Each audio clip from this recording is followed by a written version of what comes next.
श्री स्वामी समर्थ. नाना रेखी म्हणून नगरच्या प्रसिद्ध ज्योतिषांनी स्वामीसुतांच्या आज्ञेने स्वामींची पत्रिका बनवली. पत्रिका बघता स्वामीसूत आनंदित होतात आणि अक्कलकोट येथे जाऊन स्वामी चरणी अर्पण करण्यास सांगतात. नाना अक्कलकोटमध्ये येतात. स्वामी चरणी पत्रिका अर्पण करतात. तेव्हा स्वामी बोलतात, अरे बघताय काय, ढोल वाजवा, ताशा वाजवा, नगारा वाजवा. आणि नानांच्या उजव्या हातावर टाळी देतात. स्वामींनी टाळी देताच नानाजींच्या हातावर विष्णुपद उमटले.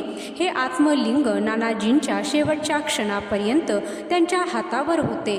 थोडक्यात स्वामींनी चैत्रशुद्ध द्वितीया हा आपला प्रकट दिन आहे यास अनुमोदन दिले असे समजून स्वामी सुतांनी पुढे प्रथम अक्कलकोट येथे स्वामी प्रकट दिन साजरा केला.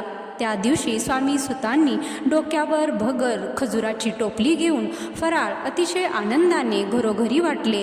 हा प्रकार बघून तेथील काही सेवेकरी थट्टा करू लागले आणि स्वामींना विचारू लागले की स्वामीसूत काय करत आहेत. तो स्वामींनी त्यांना उत्तर दिले की अरे चंदूलाल आमच्या जन्माचा उत्सव साजरा करत आहे आणि अत्यानंदित होऊन ज्याप्रमाणे स्वामीसूत अभंग बोलत त्याप्रमाणे स्वामी सर्वांस कृती करून दाखवत. दिवसभर स्वामी जयंतीचा उत्सव उत्साहात साजरा झाला.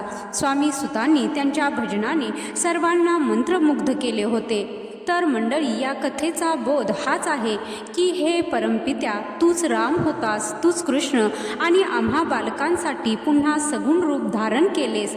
श्री स्वामी समर्थ झालास, आम्हा सर्वांचा उद्धार केलास. तुला अनंत कोटी धन्यवाद. जय श्री स्वामी समर्थ. जय जय स्वामी समर्थ.